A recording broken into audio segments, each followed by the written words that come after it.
Amante Padre Entonces, que estás en gloria, te damos muchas gracias, Señor, por esta linda noche que tú nos has dado, Señor, por el don de la vida, Señor, y te damos muchas gracias también porque nos permites una nueva oportunidad para aprender de tu palabra, Señor. Dale sabiduría, Señor, a hermano Walter para compartirla y a nosotros entendimiento, Señor, para que podamos comprender lo que tú quieres decirnos a través de ella, Señor. Bendice a nuestros hermanos que están acá, Señor, y también a los que no, para que ellos también aprovechen el estudio con la grabación, Padre. Te damos la honra y gloria únicamente a ti, en el nombre de tu Hijo amado Jesucristo. Amén. amén. Bueno, Jesús entonces va camino a Jerusalén, ya emprendió el viaje hacia su misión final. Él sabe a lo que va a la cruz. Queda muy poco tiempo ya, un par de semanas probablemente o menos, para que sea juzgado injustamente, como sabemos, y, y pues crucificado. Pero ese es su propósito, él sabe a lo que va, él vino a este mundo a dar su vida por nosotros, como se lo dijo a los discípulos, se recuerdan en el estudio de la semana pasada, que llegaron a pedirle estar uno a su derecha y otro a la izquierda. Él dijo, el Hijo del Hombre no vino para ser servido, sino para servir y para dar su vida en rescate por muchos. Y a eso va a Jerusalén, va a dar su vida, va con paso firme, lleva probablemente prisa porque tiene cosas todavía que hacer. Pues va a estar en el aposento alto en la última cena. Y pues todavía tiene enseñanzas para sus discípulos. Y todavía pues va a tener algún enfrentamiento más con sus opositores.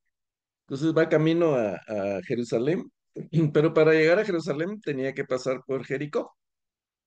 Jericó es una de las ciudades más antiguas que, bueno, que habían estado pobladas durante más tiempo. Es la Jericó en donde entró Josué, en donde mandó a los espías a la casa de Rahab, la ciudad que, pues, cayeron los muros antes de entrar a la tierra prometida. Esa Jericó que fue reconstruida por Herodes, Herodes el Grande, Herodes el que de la matanza de los niños que quería acabar con Jesús y mandó a matar a los niños, le encantaba construir pues hacer grandes edificaciones y entonces él reconstruyó Jericó. Y habían dos Jericó, la Jericó antigua y la Jericó que había construido Herodes. Entonces, probablemente Jesús va saliendo de una de las Jericó y va entrando a la otra. Por eso en los evangelios, uno de los evangelios dice que Jesús va saliendo de Jericó y otro dice va entrando. No recuerdo exactamente quién es el que dice qué. Vamos a ver. Aconteció que acercándose Jesús a Jericó, dice Lucas. Y Marcos creo que dice que va saliendo de Jericó. Sí, al salir de Jericó, dice Marcos, y Lucas dice entrando a Jericó.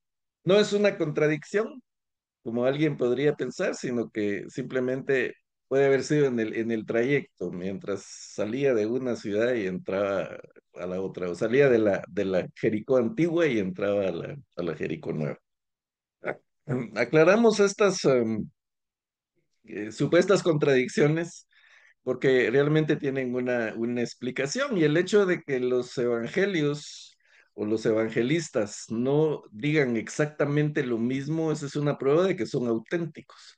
Porque si se hubieran puesto de acuerdo en la historia que iban a relatar, todos dirían exactamente lo mismo. Pero justamente esas pequeñas diferencias que algunos podrían considerar contradicciones simplemente están reflejando la autenticidad del testimonio de los evangelios.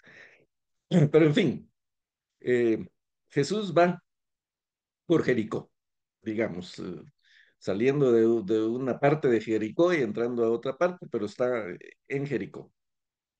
Eh, Y pues ese era un paso casi que obligado para ir a Jerusalén. Hay mucha gente caminando por ahí, hay mucha gente que va probablemente ya para celebrar la Pascua. Eh, entonces, multitudes caminaban por Jericó y especialmente en la época que se aproxima. Y ahí en Jericó, pues vamos a ver cómo Jesús se encuentra con un personaje en el camino, pero vamos a la presentación y pues siempre me cuentan si se ve. ¿Sí la pueden Sí, ver? sí, se ve muy bien. Ok, entonces eh, el pasaje de hoy, pues es un pasaje corto del 46 al 52, pero tenemos bastante que aprender ahí, así que no me arriesgué a poner un pasaje más, más extenso. Así que vamos a analizar este pasaje y pues aquí le pusimos el título Un ciego con buena vista y vamos a ver por qué.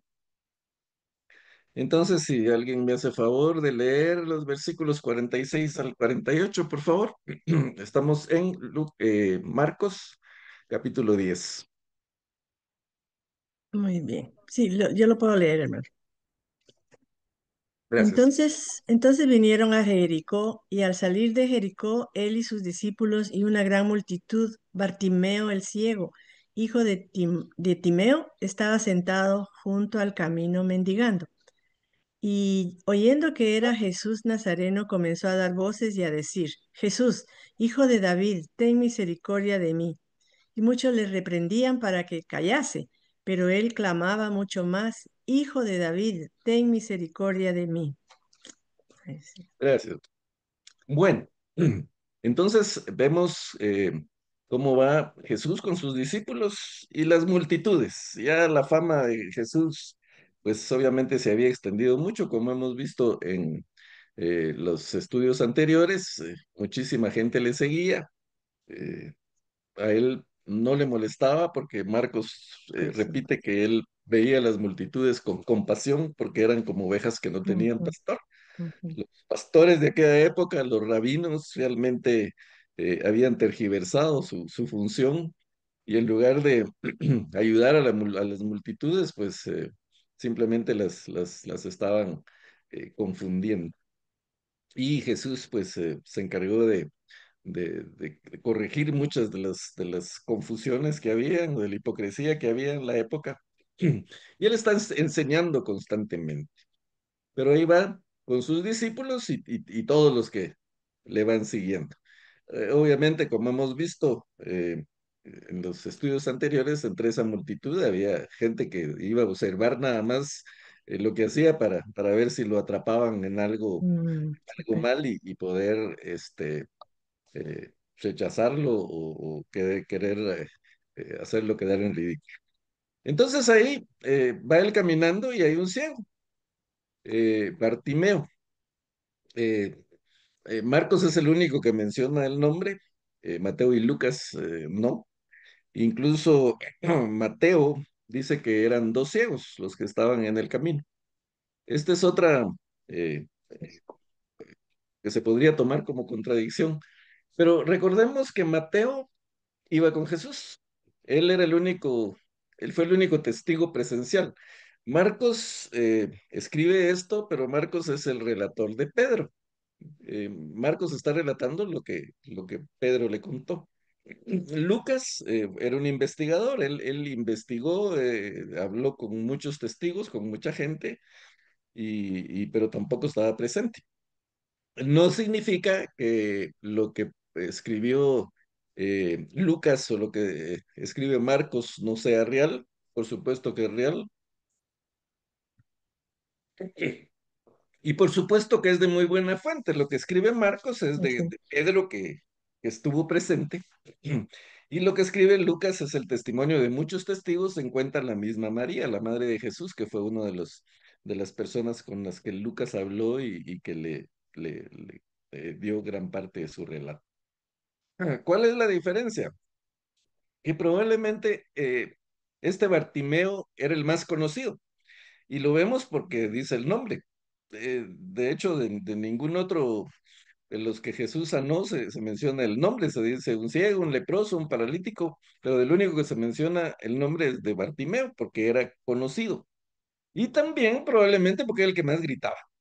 Aquí dice que clamaba, daba voces y decía, Jesús, hijo de David, ten misericordia de mí. Entonces, por eso Marcos se enfoca en Bartimeo, eh, aclara el significado de la palabra, que era una palabra, eh, pues en arameo, bar significaba hijo. Entonces, Marcos, como está escribiendo para un eh, eh, audiencia gentil o lectores gentiles, él aclara, él traduce lo que significa el nombre, hijo de Timeo. Pero vamos al asunto, al punto. Eh, este hombre está sentado mendigando, como hay mucha gente, ¿verdad? Así, eh, pues, que tiene una discapacidad, una limitación, él no ve, entonces no puede andar caminando eh, tranquilamente, tiene que sentarse al camino y pues obviamente como no ve, no puede trabajar, no tiene recursos y tiene que pedir limosna. Y oye que Jesús viene. ¿Cómo sabe Bartimeo de Jesús? Pues no lo dice los evangelistas. Asumimos que como la fama de Jesús había regado, pues mucha gente seguramente hablaba de él. Y Bartimeo oyó hablar de un tal Jesús de Nazaret que hacía milagros, que sanaba enfermos, que había dado vista a otro ciego. Entonces, él ve un rayo de esperanza ahí porque no tenía ninguna posibilidad, ninguna esperanza de sanar hasta que él oye hablar de Jesús. Y cuando oye que Jesús viene, porque también seguramente pasaba la gente y decía, ay, ahí viene Jesús, ahí viene la multitud. Él no puede ver, él seguramente oye barullo, voces, porque pues sabemos que alguien con una limitación física desarrolla más otros sentidos. Un ciego desarrolla mucho más su audición. Entonces, él está oyendo muchos sonidos, está oyendo multitud, probablemente voces de niños, gente que dice, pues, viene Jesús, ahí viene. Entonces, inmediatamente cuando él oye, empieza a clamar. Pero la forma en que él clama es interesante porque le dice hijo de David. Hay quienes dicen que esto pues podría ser una expresión común, que todos los judíos se consideraban hijos de David, pero en este caso más parece una declaración mesiánica. Bartimeo seguramente había oído, probablemente había oído que este era el Mesías, que se proclamaba el Mesías, entonces por eso le llama de esta manera, hijo de David, y dice, ten misericordia de mí. ¿Y qué pasa con los que van con Jesús? ¿Qué pasa con los que van por ahí? Dice, le reprendían para que se callase. Pero entre más lo callaban, él más clamaba. Y decía, hijo de David, ten misericordia de mí. Y probablemente este ciego también había oído lo que decía el profeta Jeremías, donde dice, clama a mí y yo te responderé. No podía leer porque era ciego, no existía probablemente el braille en esa época, pero pues mucha de la información se transmitía de boca a boca. En algún momento él oyó eso y entonces está clamando. Sabemos que el Señor oye nuestro clamor. Hay otra persona que clamó, ¿se recuerdan ustedes la mujer sirofenicia? Pues también clamaba, iba detrás de Jesús clamando que le sanara a su hija. Y los discípulos, Jesús no dijo nada, no le hizo caso. Y los discípulos le dicen, ya despáchala, que se cae. Y entonces Jesús ni siquiera le contesta a ella, si les contesta a los discípulos, pero al final sabemos la conclusión de la historia. Jesús le hace el milagro, porque clamó, porque llegó a postrarse delante de él. Y este ciego tiene la misma actitud y está clamando misericordia, está clamando por misericordia. Él sabe que tiene un problema, él sabe que tiene una limitación, él sabe que no puede ver y él sabe que necesita misericordia. No se siente con derecho de reclamar nada, sino simplemente lo único que puede esperar es compasión. Ah, vamos a ver la respuesta de Jesús y regresamos tal vez un poquito a esto. Pero dice el versículo 49, entonces Jesús, deteniéndose, mandó llamar. Y llamaron al ciego diciéndole, ten confianza, levántate, te llamo. Él entonces, arrojando su capa, se levantó y vino a Jesús. Respondiendo Jesús le dijo, ¿qué quieres que te haga? Y el ciego le dijo, Maestro, que recobre la vista. Y Jesús le dijo, vete, tu fe te ha salvado. Y enseguida recobró la vista y seguía a Jesús en el camino. Como hablamos al principio, Jesús iba a cumplir con su misión. Jesús iba a cumplir con el propósito que él había venido al mundo. A eso iba a Jerusalén. Eh, Probablemente con un poco de prisa, con paso firme, como hemos visto en los estudios anteriores, y la gente está cayendo al ciego, sin embargo, él se detiene. Y se detiene completamente, a pesar de la prioridad que pueda tener, la prisa que pueda llevar, él se detiene y le llama.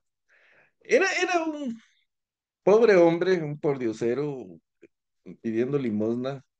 Eh, Jesús tiene cosas muy importantes que hacer, sin embargo, se detiene. Y es una enseñanza para nosotros, porque eh, a veces inconscientemente hacemos de menos a la gente necesitada. Eh, pues vemos en la calle gente, vemos indigentes, personas que se acercan tal vez a limpiar el vidrio de nuestro vehículo o a pedir una limosna, tal vez con muletas, tal vez con silla de ruedas. Y hay que reconocer que algunas de esas personas se están fingiendo eh, alguna discapacidad, pero la gran mayoría tienen una necesidad. Y nosotros los vemos de menos, pues, o sea, a veces ni siquiera los volteamos a ver. Em, Sin embargo, como dice Santiago, si entra un hombre a la sinagoga o a la iglesia con vestiduras finas y pues que se ve que es un hombre de recursos, pues inmediatamente dice Santiago, vamos y le ofrecemos los primeros lugares.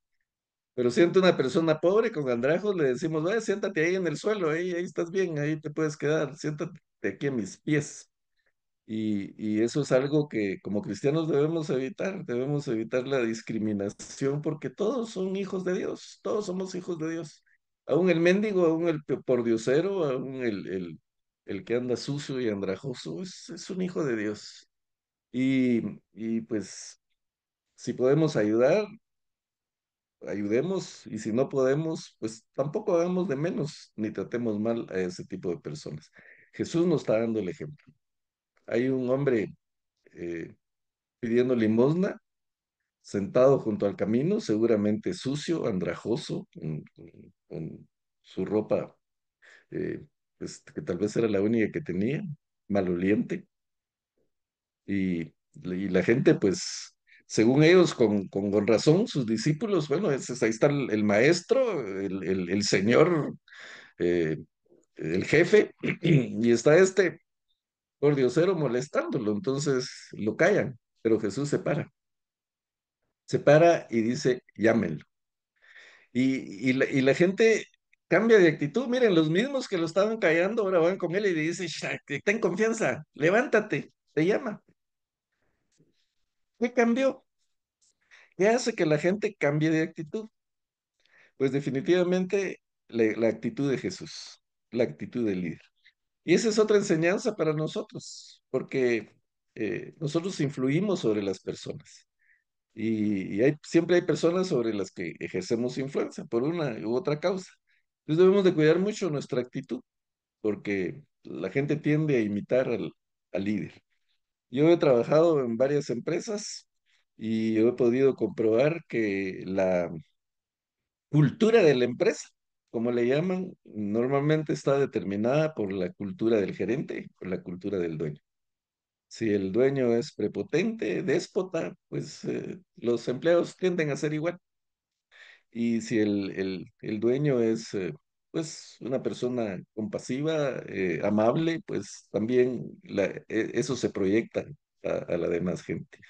Entonces, como cristianos debemos imitar a Jesús y proyectar una actitud, una cultura que realmente refleje el amor y la misericordia de Jesús. Aquí vemos, esa actitud de Jesús cambia la actitud de la gente. Ahora ya no lo están rechazando, ahora le están dando ánimos. Anímate, confianza, levántate, te llama. Entonces dice él, entonces, arrojando su capa, se levantó y vino a Jesús. Otro detalle importante.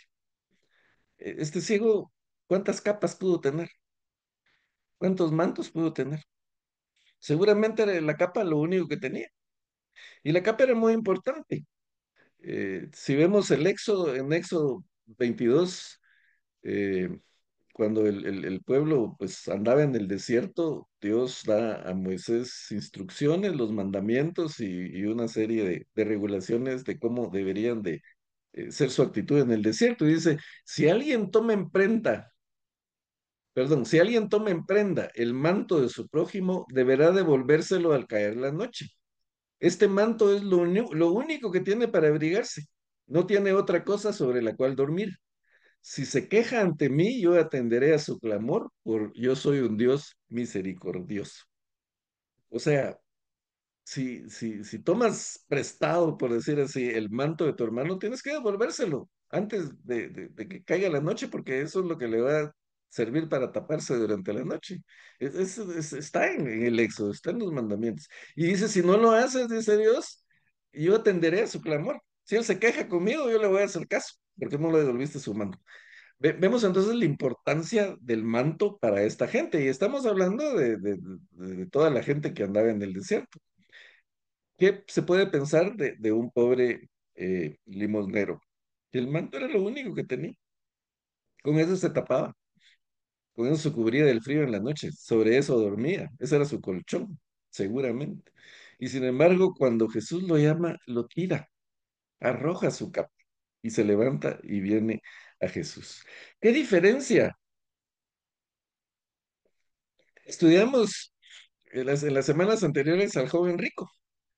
El joven rico que va con Jesús y le dice, maestro, bueno, ¿qué debo hacer para heredar la vida eterna? Y bueno, que cumple los mandamientos, yo los cumplo. Ok, una cosa te falta. Vende todo lo que tienes, dale a los pobres y sigue. No pudo, tenía muchas cosas.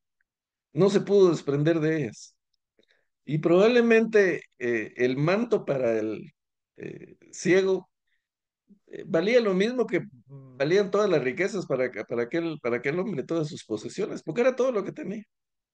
Pero el ciego puede tirarlo, el otro no pudo. Entonces, en aquella oportunidad hablábamos, y ya lo mencioné anteriormente, que el hecho de tener posesiones no significa necesariamente que uno vaya a ser condenado, y tampoco uno se va a salvar por ser pobre. Pero ser pobre tiene sus ventajas y ser rico tiene sus desventajas. Por eso Jesús dijo que era difícil para un rico salvarse, pero que para Dios no había nada imposible. ¿Por qué? Porque para un pobre es más fácil depender de Dios, para un pobre es más fácil despojarse de lo poco que tiene porque es poco, mientras que para un rico es mucho más difícil porque está más apegado a las cosas materiales. Las cosas materiales del joven rico, las posesiones eran su ídolo, eran su Dios. Para el pobre el manto era muy significativo, pero no era un ídolo para él. Se pudo desprender fácilmente del manto y vino a Jesús.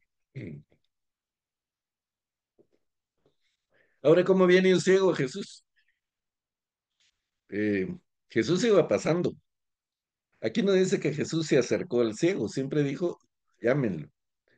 Y el Creo que es Lucas el que dice que dando saltos llegó a Jesús. Vamos a ver qué dice Lucas. Eh, y los que iban delante le reprendían. Jesús entonces deteniéndose mandó traerle su presencia y cuando llegó le preguntó, bueno, no es Lucas, entonces tiene que ser Mateo, el que dice que llegó, que se levantó y que pues fue con gozo a donde estaba Jesús. Mateo 20:29 dice, eh, habla de dos ciegos, bueno, no, pero bueno, entonces me lo inventé yo, pero la cosa es que el ciego llegó, se levantó y llegó a Jesús. Pero preguntaba cómo llegó. Jesús mandó a traerlo. Entonces, deducimos que hubo alguien que llegó y probablemente lo levantó, lo ayudó a levantarse, lo tomó de la mano y lo trajo a Jesús. Hizo esa labor.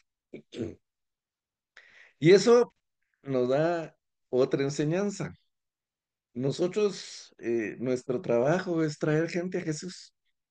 Es lo que Jesús quiere, que traigamos a la gente, que los tomamos de la mano, los tomemos del brazo, por supuesto, hablando metafóricamente, y los traigamos a Jesús. Y no es gran cosa lo que tenemos que hacer, no es fácil, es difícil, pero si queremos hacerlo, lo hacemos. Tenemos ejemplos en la Biblia. Felipe eh, encontró a Natanael y le dice, hemos encontrado al Mesías. ¿Y quién es? Perdón, pero sigo afectado en la garganta, pero ¿quién es? Pues es Jesús de Nazaret. Y Natanael dice, de Nazaret puede salir algo bueno. Y la respuesta de Felipe es, ven y ve, ven y convéncete tú mismo. Y eso es todo lo que él tiene que hacer.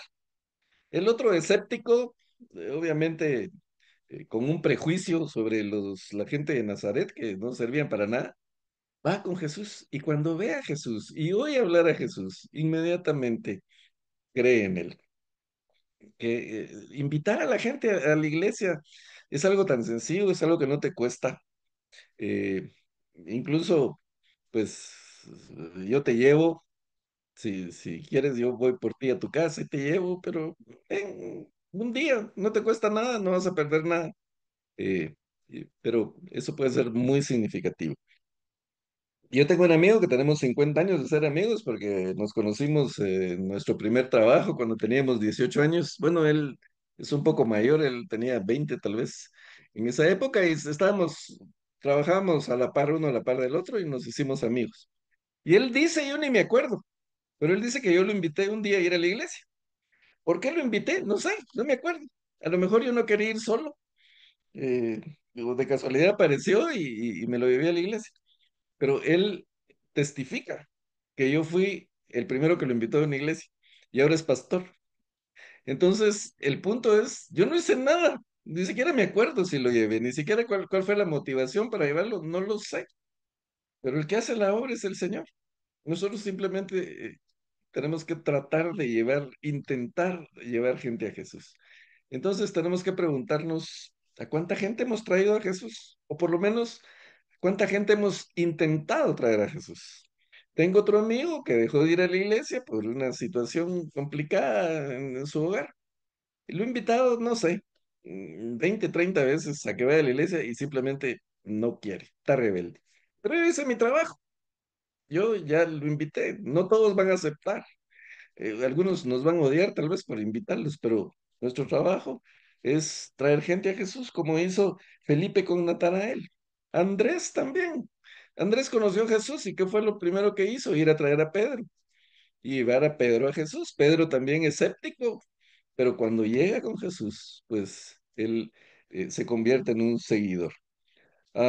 Pablo o Saulo de Tarso era un perseguidor de la iglesia que andaba matando, arrasando a los cristianos en cuenta, pues sabemos que estuvo ahí participando o avalando por lo menos la muerte de Esteban. Y cuando se convierte, él quiere ir con los discípulos, quiere acercarse a los discípulos, pero obviamente le tienen miedo, nadie lo recibe. Ahí entra Natanael. Natanael toma a Pablo, lo lleva con los discípulos, les explica que él ya cambió, que es otra persona, y entonces ya lo reciben, y a raíz de eso conocemos obviamente el ministerio de Pablo. Entonces, hermanos, detengámonos un momento a reflexionar sobre esto y a pensar, ¿a quién hemos traído a Jesús? ¿A quién hemos traído a la iglesia? O por lo menos a quién hemos intentado hacerlo. Y la exhortación es a seguirlo intentando, porque es lo que el Señor quiere de nosotros.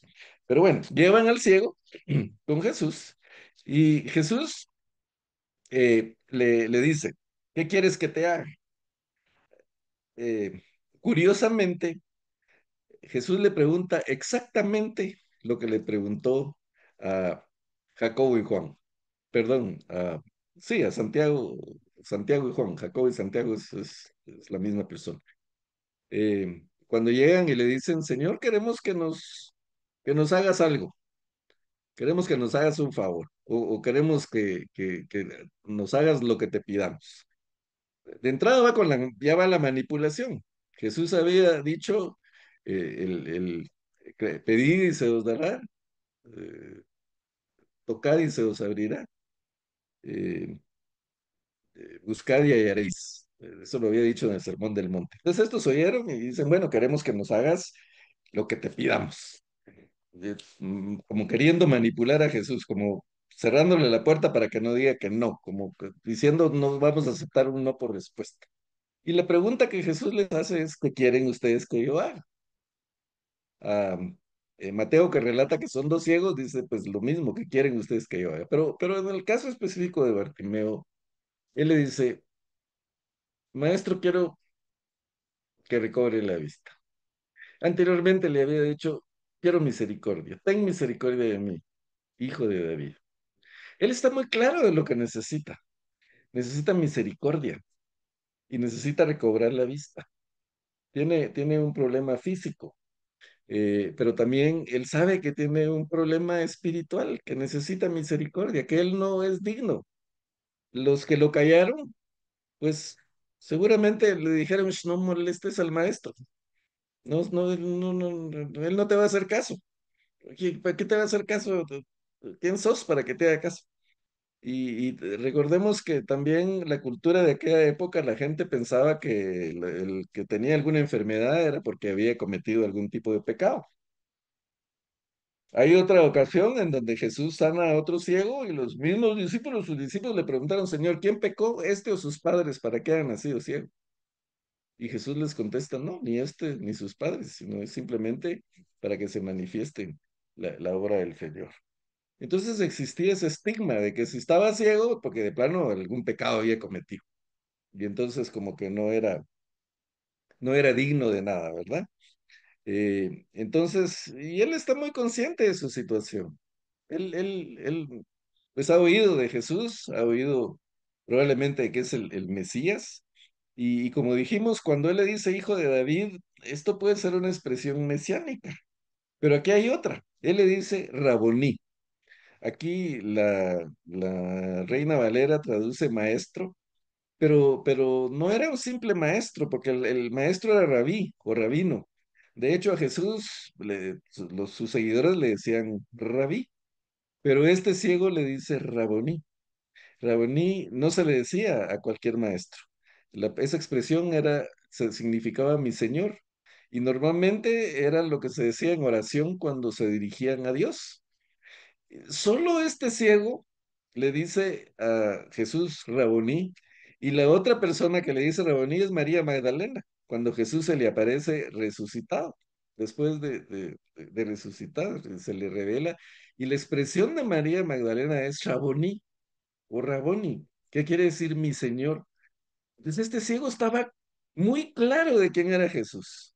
Era ciego físicamente, pero espiritualmente miraba mejor. Por eso pusimos ahí que era un ciego con buena vista, porque físicamente tenía la limitación de la vista, pero espiritualmente él miraba mejor que los maestros de la ley, él miraba mejor que los sacerdotes, él miraba mejor que los fariseos, él miraba mejor que los mismos discípulos. Toda esta gente vio a Jesús caminar sobre el agua, lo vio detener la tormenta, lo vio sanar a los leprosos, lo vieron en la transfiguración sus discípulos. Eh, Bartimeo no había visto nada de eso, no podía verlo, pero Jesús mismo le dijo a Tomás, bienaventurado el que sin haber visto creyó. Y este ciego cree, y cree ciegamente. Él sí que aplica la palabra, porque cree, él no dice, tal vez Jesús me puede sanar", o no le dice, bueno, he oído que tú sanas por ahí, entonces no sé si quieres intentarlo conmigo. No, le dice, quiero recobrar la vista. Está consciente de su necesidad y tiene plena fe que el Señor puede hacer. Entonces, es importante para nosotros estar consciente de nuestra necesidad. Es para nosotros importante estar conscientes de que necesitamos misericordia. No merecemos nada del Señor, no podemos venir con el Señor como eh, Andrés, perdón, como Jacobo y como Juan, a pedir estar a la derecha o a la izquierda. Ellos iban a pedir gloria, porque dice cuando se manifieste tu gloria, cuando reines, yo, que queremos ser los que más manden después de ti. El que estaba a la derecha y a la izquierda del rey eran los que más mandaban, eran sus principales. Eso quieren ellos. Y en cambio Jesús, en cambio este ciego va pidiendo, consciente de que necesita misericordia, consciente de que él no es nada delante de Jesús. Y entonces, y creyendo que Jesús le puede salvar. Entonces es importante clamar. El Señor va a responder a nuestro clamor. No podemos manipular al Señor, pero pero Él conoce nuestra necesidad y reconociendo su soberanía, como le dijo también el leproso, Señor, si quieres, puedes sanarme. Y esa es la humildad con la que debemos ir. No somos dignos de nada. El Señor, por su gracia, nos da muchas cosas, pero nos los da sin merecerlo. Y primero tenemos que estar conscientes de nuestra naturaleza pecaminosa. Tenemos que estar conscientes de que todos necesitamos misericordia. E ir con Jesús con la actitud del ciego. Señor, quiero ver, quiero recuperar la vista. Hay muchas cosas que no puedo ver y quiero que tú me ayudes en esto. Hace unos buenos años, más o menos en la década de los 80, el famoso cantante Juan Luis Guerra empezó a perder la vista por un glaucoma. Sí. Y en esa época, pues fue invitado a participar en Siempre en Domingo, este famoso programa que había con Raúl Velasco. eh, Tardó muchos años el programa este en el aire. Y entonces Raúl Velasco le pregunta, ¿cómo estás de la vista? Porque él conocía de lo que le estaba pasando, de su enfermedad. Y la respuesta de Juan Luis Guerra fue, ahora veo mejor. Y entonces Raúl Velasco le dijo, comprendo lo que quieres decir. No sé si realmente Raúl Velasco lo comprendió, pero está hablando de esto. Una cosa es la vista física y otra cosa es la vista espiritual. Al final sabemos que Juan Luis Guerra pues se convirtió al Señor y incluso le canta ahora a Jesús. Pero el punto es que podemos estar ciegos espiritualmente y no nos hemos dado cuenta como los fariseos, como los maestros de la ley, como los líderes religiosos de aquella época. Este hombre, este ciego, le llama hijo de David. Los fariseos le llamaron hijo o le dijeron que por Belcebú hacía los milagros. Y esta palabra, Belcebú, era una palabra despectiva para Baal, el dios de los filisteos. Baal Zebú quería decir el dios de las moscas. Era otra, Baal Zebé, creo que era el dios de las moscas, pero ellos lo cambiaron y lo pusieron peor todavía. Quería decir el dios del estiércol. Eso quería decir Belcebú. Y le dicen a Jesús cuando hace un milagro que por Belcebú lo estaba haciendo. Entonces, por eso es cuando Jesús le dice que la blasfemia contra el Espíritu Santo no puede ser perdonada, porque estaban tratando como el Dios del estiércol al Dios, por el Espíritu Santo era el Espíritu de Dios. Entonces, ahí vemos lo grave de la ofensa y por otro lado estaban rechazando al único que podía perdonar pecados. Entonces, obviamente, estaban cometiendo un pecado imperdonable, porque si rechazaban al que perdona los pecados, pues ¿quién nos iba a perdonar? Pero este ciego cree en Jesús, le llama hijo de David, le llama Raboní, le llama mi Señor, le pide misericordia. Y obviamente la respuesta de Jesús es, vete, tu fe te ha salvado. No le dice, bueno, lo voy a pensar ahí pues a lo mejor recuperas la vista dentro de un tiempo. No, inmediatamente. Y entonces dice que el ciego recobró la vista y seguía a Jesús en el camino. ¿Cuánta gente sanó Jesús? ¿Cuánta gente le siguió? ¿Cuánta gente le agradeció? De hecho, vimos la historia de 10 leprosos que sanó y ¿cuántos regresaron a darle gracias? Uno. Pero este ciego recobró la vista y siguió a Jesús en el camino. ¿Cuánto ha hecho el Señor por nosotros? Y realmente le seguimos como Él quiere que le sigamos. Él dijo, si uno quiere venir en pos de mí, tome su cruz y sígame. Quiere renunciar a cosas, quiere algún tipo de sacrificios en algunos casos, pero lo que recibimos a cambio es mucho mayor. Y entonces inmediatamente este ciego recibe la vista y empieza a seguir a Jesús. Miren todas las enseñanzas que tenemos aquí en estos cuantos versículos. Primero, pues la actitud del ciego, la actitud de Jesús, cómo Jesús reacciona, cómo la fe eh, del ciego pues interactúa con el poder y la respuesta de Jesús. No es que, bueno, si tenemos fe vamos a recibir todo, pues eh, vamos a pedir y recibir lo que queramos. No, Santiago lo dice. Santiago dice, ustedes piden y no reciben, porque no piden por las motivaciones correctas, sino piden para su beneficio. Obviamente este ciego pidió para beneficio propio, pero pidió una cosa eh, razonable, pidió que el Señor le cubriera una necesidad. Jacobo y Juan, pues también pidieron para su beneficio, pero el beneficio que ellos querían era su vanagloria. Este ciego, pues tenía una limitación, tenía una necesidad, sabía, tenía claro que necesitaba misericordia. Entonces, reconocer nuestra condición, mis hermanos, es el primer paso para recibir lo que le pedimos al Señor. Y obviamente la fe, pues la Biblia dice que sin fe es imposible agradar a Dios. Entonces, por medio de la fe le agradamos. Y la fe es un don. Irónicamente, el Señor nos da lo que necesitamos para agradarle. Él es el que nos da la fe. Pues lo único que tenemos que hacer es nosotros activarla, ponerla en práctica, seguir a Jesús.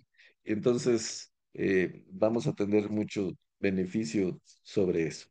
Bueno, podríamos hablar más de eso, pero les comento que el pastor Leonel me invitó el domingo a predicar en el servicio, bueno, en los dos servicios, y me pidió que predicara con relación a lo que hemos estado viendo en Marcos. Entonces, pues ahí vamos a ampliar un poquito esta parte del ciego y pues vamos a mencionar algunas otras cosas de los que hizo el Señor. Así que si tienen oportunidad de asistir el domingo a la iglesia, pues por ahí nos veremos primero Dios y vamos a ampliar un poquito lo que estudiamos hoy, de estos cuantos versículos. Por tema de tiempo, lo dejamos aquí. Así que seguimos la próxima semana. Como dijimos, Jesús va camino a Jerusalén. Vamos a ver la entrada de Jesús a Jerusalén, la famosa entrada triunfal, porque ya son los últimos pasos de Jesús hacia la crucifixión. Así que, pues, si tienen algún comentario, alguna pregunta, este es el tiempo para poder hacerlo. No, hermano Manuel dice, Bartimeo tenía buena información de Jesús, sabía de sus milagros porque lo llama hijo de David y maestro o rabino. y pide misericordia porque es una única oportunidad. Bartimeo acciona por su milagro y abandona sus cosas de ciego y recibe su milagro. Así es, hermano Manuel. Muchas gracias por su aporte. Y esto es interesante. Era la única oportunidad de Bartimeo. Entonces, también tenemos que analizar nosotros cuántas oportunidades nos va a dar el Señor. Tenemos que aprovechar. Pues tenemos su misericordia, su amor, que Él está ahí para respondernos y actuar con fe. Gracias, hermano. eh,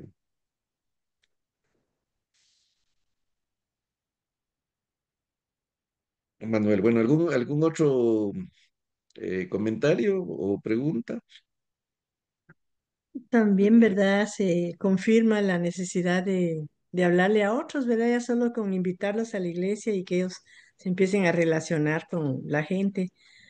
Y eso es lo lindo, ¿verdad? Cuando uno mira que invita y llegan a la iglesia, le da a uno mucha alegría. Sí. Sí, Y el Señor ha sido misericordioso con nosotros, nos ha dado un sí, gran regalo, un gran tesoro. Entonces, es egoísta de nuestra parte no sí, querer pues no. compartir ese Ujú, tesoro con los demás. sí, Entonces, sí tenemos que hacer el esfuerzo de, de ayudar a mm, otros en necesidad, porque hay muchos sí, ciegos ujú, espiritualmente que necesitan abrir los ojos. sí, Hay mucha correcto. persona también desposeída de todos, no solo materialmente, sino emocionalmente. Hay gente pues destruida por situaciones de su Sí, pasado o de las circunstancias que necesitan el amor de Jesús, necesitan nuestra misericordia primero, nuestro amor ujú. y, pues para poder llegar a Jesús y recibir la misericordia. Amén, así es. Así es. Muchas gracias, hermano Walter. Bueno, si no hay más aportes, entonces nos vemos la próxima semana. Amén. Eh, Como les anticipé, pues con la entrada de Jesús a Jerusalén, que también tenemos enseñanza en nuestro aprendizaje. Oh, sí. Y, bueno, feliz noche, que descansen. Feliz noche a todos. Gracias, hermano Feliz Walter. Buenas noche, noches. Dios lo Dios los bendiga. bendiga. Buenas Feliz noches. Feliz noche, noche a Noche todos. Dice Dios los Cáiganse. calladita, bendiga. triste hoy, pero atenta. Amén. Ya. Sí. Sí, que Dios los bendiga. Va. Vaya, que feliz descansen. noche. Feliz noche a Feliz todos. noche. Bye.